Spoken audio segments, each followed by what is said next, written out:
Disappearance of Crispina Umberleigh by H. Manrasaki. Charwoman is a dated English term that was used to designate a woman employed to clean houses or offices. In the first-class carriage of a train speeding Balkanward across that flat, green Hungarian plain, two Britons sat in friendly, fitful converse. They had first foregathered in the cold grey dawn at the frontier line, where the presiding eagle takes on an extra head and Teuton lands pass from Hohenzollern to Habsburg keeping, and where a probing official beak requires to delve in polite and perhaps perfunctory, but always tiresome manner, into the baggage of sleep-hungry passengers. After a day's break of their journey at Vienna, the travellers had again foregathered at the train side and paid one another the compliment of settling instinctively into the same carriage. The elder of the two had the appearance and manner of a diplomat. In a point of fact, he was the well-connected foster brother of a wine business. The other was certainly a journalist. Neither man was talkative, and each was grateful to the other for not being talkative. That is why, from time to time, they talked. One topic of conversation naturally thrust itself forward in front of all others. In Vienna, the previous day they had learned of the mysterious vanishing of a world-famous picture from the walls of the Louvre. A dramatic disappearance of that sort is sure to produce a crop of imitations, said the journalist. It has had a lot of anticipations, for the matter of that, said the wine brother. Oh, of course there have been thefts from the Louvre before. I was thinking of the spiriting away of human beings rather than pictures. In particular, I was thinking of the case of my aunt, Crispina Umberleigh. I remember hearing something of the affair, said the journalist, but I was away from England at the time. I never quite knew what was supposed to have happened. You may hear what really happened, if you will respect it as a confidence, said the wine merchant. In the first place, I may say that the disappearance of Mrs. Umberleigh was not regarded by the family entirely as a bereavement. My uncle, Edward Umberleigh, was not by any means a weak-kneed individual. In fact, in the world of politics he had been reckoned with more or less as a strong man, but he was unmistakably dominated by Crispina. Indeed, I never met any human being who was not frozen into subjection when brought into prolonged contact with her. Some people are born to command. Crispina Mrs. Umberleigh was born to legislate, codify, administrate, censor, license, ban, execute, and sit in judgment generally. If she was not born with that destiny, she adopted it at an early age. From the kitchen regions upwards, everyone in the household came under her despotic sway and stayed there with the submissiveness of mollusks involved in a glacial epoch. As a nephew on a footing of only occasional visits, she affected me merely as an epidemic, disagreeable while it lasted, but without any permanent effect. But her own sons and daughters stood in mortal awe of her. Their studies, friendships, diet, amusements, religious observances, and way of doing their hair were all regulated and ordained according to the august lady's will and pleasure. This will help you to understand the sensation of stupefaction which was caused in the family when she unobtrusively and inexplicably vanished. It was as though St. Paul's Cathedral or the Piccadilly Hotel had disappeared in the night, leaving nothing but an open space to mark where it had stood. As far as war was known, nothing was troubling her. In fact, in fact, there was much before her to make life particularly well worth living. The youngest boy had come back from school with an unsatisfactory report, and she was to have sat in judgment on him the very afternoon of the day she disappeared.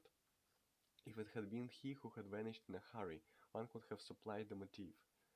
Then she was in the middle of a newspaper correspondence with the rural dean in which she had already proved him guilty of heresy, inconsistency, and unworthy quibbling, and no ordinary consideration would have induced her to discontinue the controversy. Of course the matter was put in the hands of the police, but as far as possible it was kept out of the papers, and the generally accepted explanation of her withdrawal from her social circle was that she had gone into a nursing home. And what was the immediate effect on the home circle? asked the journalist. All the girls bought themselves bicycles. The feminine cycling race was still in existence, and Crispina had rigidly vetoed and any participation in it among the members of her household. The youngest boy let himself go to such an extent during his next term that it had to be his last as far as that particular establishment was concerned. The elder boys propounded a theory that their mother might be wandering somewhere abroad, and searched for her assiduously, chiefly, it must be admitted, in the class of Montmartre resort, where it was extremely improbable that she would be found. And all this while couldn't your uncle get hold of the least clue? As a matter of fact, he had received some information, though of course I know it of did not know it at the time. He got a message one day telling him that his wife had been kidnapped and smuggled out of the country. She was said to be hidden away in one of the islands of the coast, in one of the islands off the coast of Norway, I think it was, in comfortable surroundings and well cared for. And with the information came a demand for money. A lump sum of £2,000 was to be paid yearly. F- Failing this, she would be immediately restored to her family. The journalist was silent for a moment, and then began to laugh quietly. It was certainly an inverted form of holding to ransom, he said. If you had known my aunt, said the wine merchant, you would have wondered that they didn't put the figure higher. I realized the temptation. Did your uncle succumb to it? Well, you see, he had to think of others as well as himself. For the family to have gone back into the Crispina thraldom after having tasted the delights of liberty would have been a tragedy, and there were even wider considerations to be taken into account. Since his bereavement, he had unconsciously taken up a far bolder and more initiatory line in public affairs, and his popularity and influence had increased correspondingly. From being merely a strong man in the political world, he began to be spoken of as the strong man. All this he knew would be jeopardized if he once more dropped into the social position of the husband of Mrs. Umberleigh. He was a rich man, and the £2,000 a year, though not exactly a flea bite, did not seem an extravagant price to pay for the boarding out of Crispina. Of course, he had severe qualms of conscience about the arrangement. Later on, when he took me into his confidence, he told me that in paying the ransom, or hush money as I should have called it, he was partly influenced by the fear that if he refused it, the kidnappers might have vented their rage and disappointment on their captive. It was better, he said, to think of her being well cared for as a highly valued paying guest in one of the Lofoten Islands than to have her struggling miserably home in a maimed and mutilated condition. Anyway, he paid the yearly installment as punctually as one pays a fire insurance, and with equal promptitude there would come an acknowledgment of the money and a brief statement to the effect that Crispina was in good health and fairly cheerful spirits. One report even mentioned that she was busying herself with a scheme for proposed reforms in church management to be pressed on the local pastorate. Another spoke of a rheumatic attack and a journey to a cure on the mainland, and on that occasion an additional £80 was demanded and conceded.